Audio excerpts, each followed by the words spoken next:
দা শুনতা কি হয়েছে, রাখিস কেন?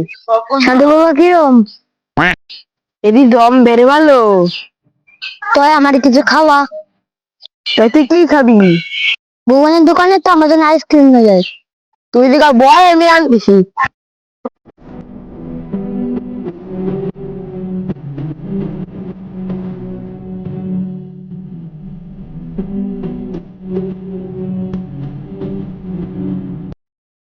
এবার সাধু বাবার কাছে কি নিয়ে যাবি? এবার একটা বড় দান বাঁধাবো। বড় দান আবার কি? সেইবার বাবার ক্যাশের টিয়া 50,000 টাকা নিয়ে যাবো, তাহলে এবার 1 লাখ হয়ে যাবে।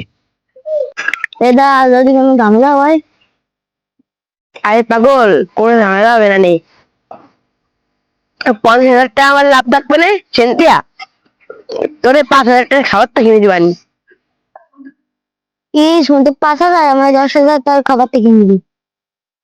আরে 4,000 ভাই, তোরে পরে 10,000 টাকা খাবার থেকে কিনে দিবানি। চল জানি।